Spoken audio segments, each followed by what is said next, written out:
بسم اللہ والسلام علی رسول اللہ۔ ہمارے دارالفتہ میں چند محاوروں کے متعلق سوالات آ رہے ہیں کہ یہ محاورے ہمارے معاشرے میں بہت ہی زیادہ بولے جاتے ہیں، تو ان کا مطلب کیا ہے اور ان محاوروں کے بولنے والے پر کیا حکم عائد ہوگا۔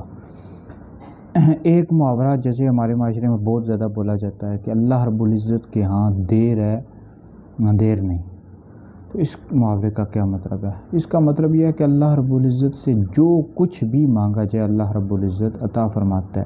اگر بظاہر دنیا میں نہ بھی ملے تو اللہ رب العزت آخرت میں عطا فرمائے گا۔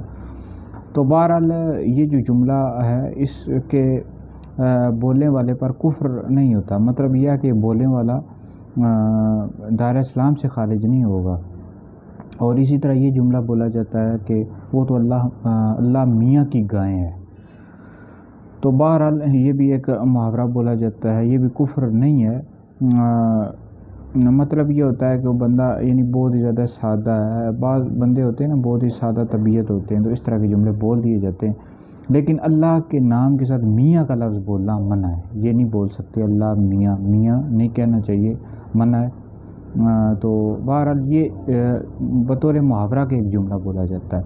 اور اسی طرح میں پیٹ پوجا کرنے جا رہا ہوں، یہ بھی بطور محاورہ کے بولا جاتا ہے۔ مطلب یہ ہے کہ میں کھانا کھانے جا رہا ہوں، تو یہ بھی بولنا کفر نہیں ہے، لیکن بہرحال اس طرح کا جملہ نہیں بولنا چاہیے، احتیاط کرنی چاہیے۔ اور اس طرح یہ بھی جملہ بولا جاتا ہے، محاورہ بولا جاتا ہے کہ میرے تو فرشتوں کو بھی خبر نہیں، یہ بھی بطور محاورہ، یہ بھی کفر نہیں ہے۔ میرے تو فرشتوں کو بھی خبر نہیں، یہ بھی بطور محاورہ بولا جاتا ہے۔